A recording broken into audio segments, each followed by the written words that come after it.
What happens when Hollywood's most genuine tough guy meets daytime television's most calculated host? What happens when Mark Wahlberg, known for his nonsense Boston attitude, sits down with Drew Barrymore, only to discover that her bubbly persona masks something far more sinister? The answer will shock you, and by the end of this video, you'll never look at Drew Barrymore the same way again. This is the story of how a routine promotional interview turned into one of the most explosive confrontations in daytime television history. Before we dive into this incredible story, make sure to hit that subscribe button and let me know in the comments what you think really happened behind the scenes. Now, let's get into it. It started like any other Tuesday morning at the Drew Barrymore Show studios in New York. Mark Wahlberg had flown in from Boston to promote his latest film, a gritty crime thriller that was already generating Oscar buzz.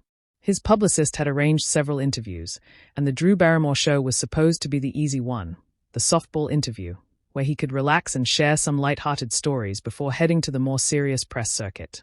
Mark arrived at the studio at 8 o'clock in the morning dressed in his signature casual but sharp style, dark jeans, a fitted black t-shirt, and his leather jacket. He was in good spirits, having just wrapped a successful promotional tour on the West Coast.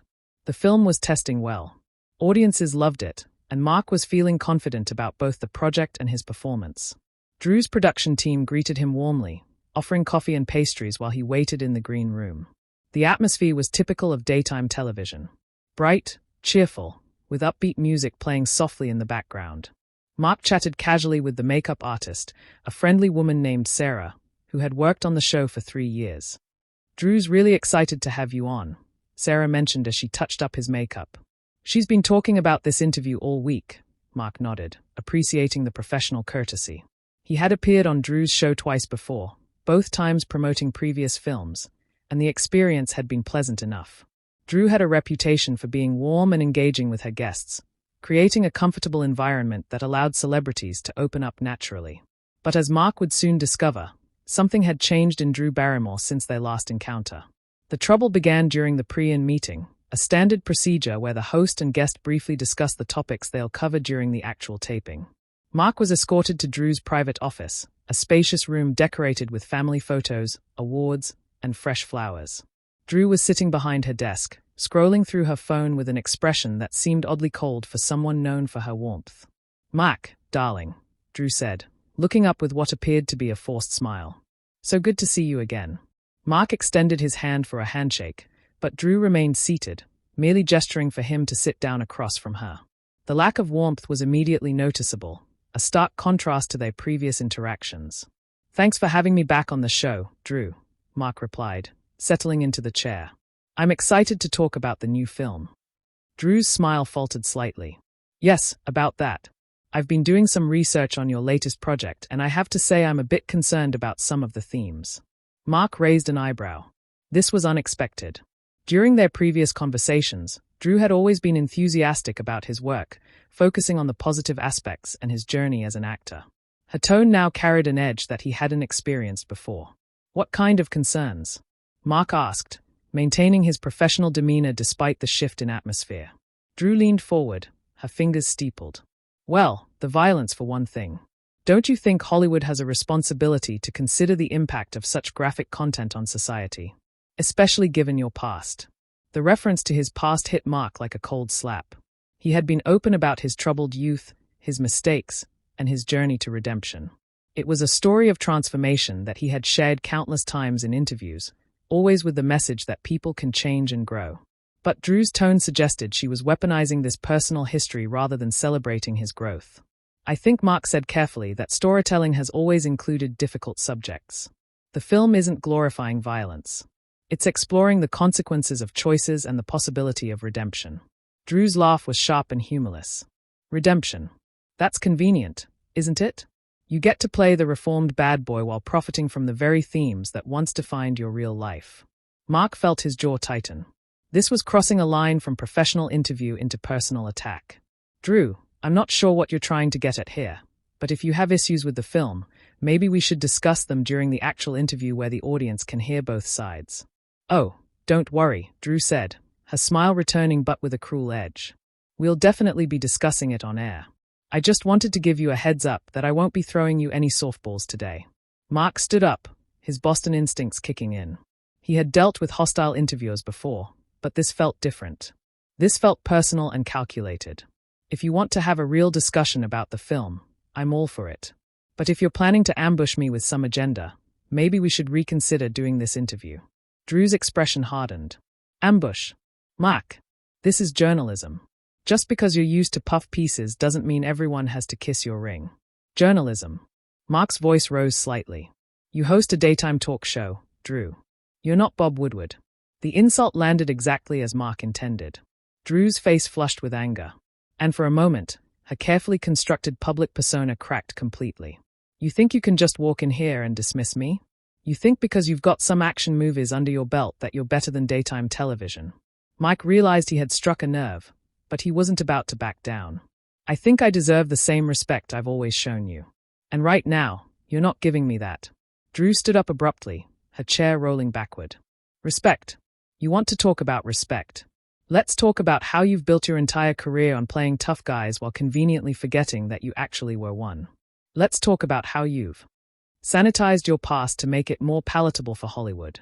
My past is exactly that, Drew. Past. I've been honest about my mistakes. I've made amends and I've spent decades trying to be better. If you can't accept that people can change, then this conversation is over. But Drew wasn't finished. Change or just better public relations? Because from where I'm sitting, it looks like you've just learned to play the game better. Mark stared at her for a long moment, processing the venom in her words. This wasn't the Drew Barrymore that millions of viewers knew and loved. This was someone else entirely. Someone who seemed to take pleasure in attacking her guests rather than celebrating them. You know what, Drew? Mark said, his voice quiet but firm. I think I'm beginning to understand what this is really about, but we can finish this conversation on your show in front of your audience. Let them decide who's being real and who's putting on an act. Drew's eyes glittered with what looked like anticipation. Perfect. I wouldn't want it any other way. As Mark left her office, he felt a mixture of anger and disappointment. He had genuinely liked Drew in their previous encounters, but something had clearly changed. Whether it was personal issues, professional pressure, or simply a calculated decision to generate controversy, he couldn't tell. What he did know was that he was walking into a trap, and he would need to be ready for whatever she threw at him. Little did he know that Drew Barrymore was about to reveal a side of herself that would shock not just him, but everyone watching. The studio lights were blazing as Mark walked onto the Drew Barrymore Show set. The audience, unaware of the tension that had just unfolded backstage, greeted him with warm applause. Mark waved and smiled, but those who knew him well might have noticed the slight tightness around his eyes, the way his jaw was set just a fraction too firm. Drew bounced onto the stage with her trademark energy. But Mark could see through the performance now. Her smile was too bright, too forced, and there was something predatory in her eyes that the audience couldn't see from their angle. Welcome back, everyone, Drew said, settling into her chair across from Mark. I'm here with Mark Wahlberg, and we're going to have a very interesting conversation today. The way she emphasized, very interesting, sent a chill through Mark. He had been in enough hostile situations to recognize when someone was preparing to strike. Thanks for having me, Drew, Mark replied, keeping his voice steady and professional. Always a pleasure. Drew's laugh was sharp. Oh, I'm sure it will be. So, Mark, let's talk about your new film. It's quite violent, isn't it? Mark had expected this opening, but her tone was already more aggressive than appropriate for daytime television. It's a crime thriller, Drew. It deals with real issues that people face. Real issues, Drew repeated, her voice dripping with skepticism. You mean like the real issues you faced when you were younger? The ones that landed you in jail? The audience shifted uncomfortably. This wasn't the light-hearted banter they expected from the Drew Barrymore Show. Mark felt his temper flare, but kept his voice level. Drew, I've been open about my past mistakes. I was a kid who made bad choices, and I paid for them. But that was over 30 years ago. 30 years, Drew said, leaning forward with fake concern. And yet here you are making movies that glorify the exact same behavior. Don't you think that's a bit hypocritical? Mark's eyes narrowed. The movie doesn't glorify anything. It shows the consequences of violence and the possibility of redemption. Maybe you should watch it before you judge it. Oh, I did watch it, Drew said, her smile becoming more vicious. And what I saw was Mark Wahlberg playing another tough guy, another criminal, another violent character. It seems like you can't escape your past. Can you? The audience was now visibly uncomfortable. Some were looking around as if wondering whether this was some kind of planned controversy. Mark could feel their confusion and concern. "Drew, what's your point here?" Mark asked, his Boston accent becoming more pronounced as his anger grew. "Are you trying to say that actors can't play characters different from themselves? Are you saying that people can't change?" "I'm saying," Drew replied, her voice rising, "that maybe some people don't really change. Maybe they just get better at hiding who they really are." Mark stood up abruptly, his chair scraping against the floor. "Excuse me." Drew seemed thrilled by his reaction. "Did I hit a nerve, Mark? Is the tough guy act just that, an act? Or are you still the same person you were when you were committing hate crimes?" The audience gasped. Several people in the front row looked shocked and horrified. Mark felt the blood drain from his face, not from shame, but from sheer disbelief at what Drew had just said on live television. "You need to stop right there," Mark said, his voice low and dangerous. "I admitted to my mistakes. I made amends, and I've spent my entire adult life trying to be better. You don't get to weaponize my honesty against me." But Drew wasn't backing down. If anything, she seemed energized by the confrontation. "Honesty, is that what you call it? Because from where I'm sitting, it looks like you've built your entire career on playing the roles you used to live. How is that growth? You want to know how that's growth?" Mark said, his voice getting louder. "Because instead of running from my past, I've used it to understand these characters. I've used my mistakes to try to tell stories that might help other people not make the same ones." Drew laughed coldly. "How noble and how convenient that it's also made you millions of dollars." Mark shook his head, genuinely bewildered by her hostility. "Drew, what is wrong with you? We've done this interview twice before and you've never acted like this. What's changed?" "What's changed?" Drew said, standing up to face him. "Is that I'm tired of pretending. I'm tired of letting celebrities come on my show and sell their sanitized versions of themselves to my audience.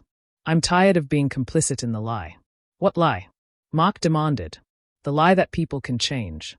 The lie that redemption is possible. Because if that's a lie, then what hope do any of us have?"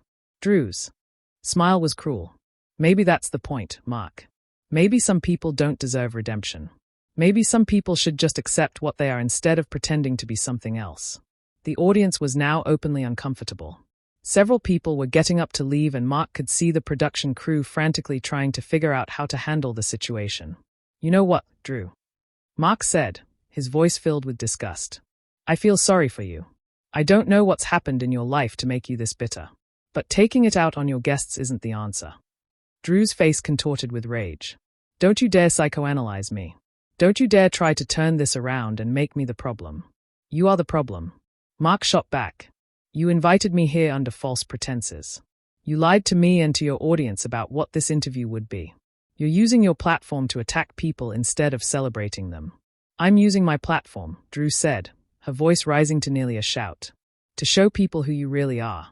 Not the polished movie star, not the reformed bad boy, but the real Mark Wahlberg. The one who thinks he can buy his way out of his past with charm and movie roles." Mark stared at her for a long moment, and when he spoke, his voice was deadly quiet. "You don't know anything about who I really am, Drew. You don't know about the work I've done, the people I've helped, the changes I've made in my life that have nothing to do with movies or money. You don't know about the kids I've mentored, or the communities I've supported. All you know is how to tear people down." Drew's eyes flashed with something that looked almost like panic. "I know enough." "No," Mark said, shaking his head. "You don't know anything. And the saddest part is you used to be better than this. I remember when you were someone who lifted people up, who celebrated second chances because you'd had a few yourself. What happened to that person?" For just a moment, Drew's mask slipped. Mark saw something vulnerable and broken in her eyes. Something that explained the viciousness of her attack. But then the mask snapped back into place. "That person grew up," Drew said coldly. "That person learned that the world isn't a fairy tale where everyone gets a happy ending." "Maybe not," Mark said, grabbing his jacket from the back of his chair. "But that doesn't mean we stop trying to be better. That doesn't mean we stop believing in redemption, in growth, in the possibility that people can change." Drew's laugh was bitter. "Still selling the dream, aren't you, Mark?" Mark looked at her with something that might have been pity. "I'm not selling anything, Drew. I'm living it. Every day I wake up and try to be better than I was the day before. I'm sorry you've given up on that for yourself." The silence in the studio was deafening. The audience sat frozen, unsure whether to applaud or flee. The production crew stood helplessly, knowing they had just witnessed something that would be talked about for years to come. Mark turned to face the audience, his expressions softening as he addressed them directly. "I'm sorry you had to witness this," he said. "This isn't what you came here for, and you deserve better." Then he turned back to Drew, who was standing rigidly behind her chair, her face a mask of fury and something else, something that looked almost like shame. "And Drew," Mark said, his voice gentle despite everything that had just happened, "I hope you find whatever it is you're looking for, because this isn't it." With that, he walked toward the exit, leaving Drew standing alone on her stage, surrounded by the wreckage of what had once been her reputation as daytime television's sweetheart. But Mark's exit was far from over, and what he would say next would ensure that this interview would never be forgotten. As Mark reached the edge of the stage, something inside him snapped. He had been walking away with dignity, trying to preserve what was left of the interview's professionalism. But Drew's silence behind him felt like cowardice. He turned back, his face set with determination. "You know what, Drew?" Mark said, his voice carrying across the stunned studio. "I'm not done." Drew, who had been standing frozen by her chair, looked up with a mixture of surprise and defiance. "What?" Mark walked back toward the center of the stage, but he wasn't addressing Drew anymore. He was speaking directly to the audience, to the cameras, to everyone who would eventually see this footage. "I want everyone watching this to understand something," Mark said, his voice strong and clear. "What you just witnessed isn't journalism. It isn't entertainment. It's a person using their platform to try to destroy someone else for their own sick pleasure." Drew's face went pale. "Mark, you need to leave." "No," Mark said firmly. "You had your say. Now I'm going to have mine." He turned back to the audience, many of whom were now leaning forward, sensing that something historic was about to happen. "I came here today to talk about a film I'm proud of," Mark continued. "A film about redemption, about the possibility that people can change and grow. But instead, I was ambushed by someone who apparently doesn't believe in second chances." Drew stepped forward, her voice shaking with rage. "This is my show, Mark." "You don't get to your show," Mark interrupted, whirling to face her. "Your show that you've just destroyed. Your show that you've turned into a platform for cruelty. Look around, Drew. Look at your audience." Drew glanced at the audience for the first time since the confrontation began. What she saw there made her face crumble. The people who had come to see her warm, uplifting show were staring at her with confusion, disappointment, and in some cases, disgust. "This isn't who you used to be," Mark said, his voice softer now, but still carrying to every corner of the studio. "I remember the Drew Barrymore who talked about her own struggles with addiction, who spoke about making mistakes and finding her way back. What happened to that person?" Drew's hands were shaking. "That person was naive." "No," Mark said, shaking his head. "That person was real. That person gave hope to people who needed it. This person, whoever you are now, just takes hope away." The silence in the studio was profound. Even the production crew had stopped their frantic whispering to listen to what was unfolding. Mark turned back to the audience one final time. "I want you all to know that I don't regret my past. I regret the pain I caused. I regret the mistakes I made, but I don't regret the journey that brought me here. Because without that journey, I wouldn't understand the characters I play. Without that pain, I wouldn't appreciate the life I have now." His voice grew stronger, more passionate. "And I want anyone out there who's struggling, who's made mistakes, who thinks they can't change, to know that you can. You don't have to be perfect. You don't have to have it all figured out, but you can be better tomorrow than you are today." Drew was crying now, silent tears streaming down her face. Whether they were tears of rage or regret, no one could tell. "That's the message of my film," Mark continued. "That's the message of my life. That redemption is possible, that growth is real, and that we don't have to be prisoners of our past." He paused, looking directly into the camera, but apparently that's not a message that everyone wants to hear. Then he turned to Drew one last time. She was still standing by her chair, tears on her face, her carefully constructed facade completely shattered. "Drew," Mark said, his voice gentle despite everything that had happened. "I hope someday you remember who you used to be, because that person was worth knowing." Drew opened her mouth as if to speak, but no words came out. She looked smaller somehow, diminished by the weight of what she had done. Mark picked up his jacket and walked toward the exit again. This time there was no hesitation, no looking back. But as he reached the edge of the stage, he stopped and addressed the audience one final time. To everyone who came here today expecting something different, I apologize. You deserved better. You deserve the Drew Barrymore you thought you knew. With that, Mark Wahlberg walked off the Drew Barrymore Show for the last time, leaving behind a studio full of stunned silence and a host whose career would never recover from what she had just done. The cameras kept rolling as Drew stood alone on her stage, the weight of her actions finally sinking in. She looked out at her audience, at the people who had trusted her, who had believed in her, and she saw her own reflection in their disappointed faces. She began, then stopped. What could she say? How could she explain what had just happened when she wasn't even sure herself why she had done it? The executive producer finally stepped onto the stage, gently taking Drew's arm and leading her away from the cameras.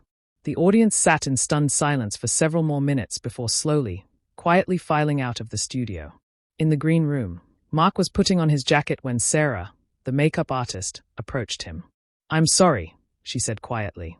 "That wasn't the Drew I know either." Mark nodded, his expression sad rather than angry. "People change, Sarah. Sometimes, not for the better. Will you ever come back?" she asked. Mark considered the question seriously. If Drew gets the help she needs, if she finds her way back to who she used to be, then maybe. But not until then. As Mark left the studio and walked out into the New York morning, he couldn't shake the feeling that he had just witnessed something more than a professional meltdown. He had watched someone destroy themselves on live television. And despite everything she had put him through, he felt genuinely sorry for Drew Barrymore. The interview would make headlines within hours. The footage would go viral, analyzed, and discussed by media experts and fans alike. Drew's reputation would be in ruins. Her show's future uncertain. But for Mark, the real tragedy wasn't the public spectacle or the professional consequences. The real tragedy was watching someone lose themselves so completely that they forgot what it meant to be human. So, there you have it. The explosive confrontation that ended with Mark Wahlberg walking off the Drew Barrymore Show and Drew Barrymore's career hanging in the balance. What do you think really drove Drew to destroy her own show and attack her guests so viciously? Was it professional jealousy, personal issues, or something else entirely? Let me know your thoughts in the comments below. And don't forget to subscribe for more shocking celebrity stories that you won't hear anywhere.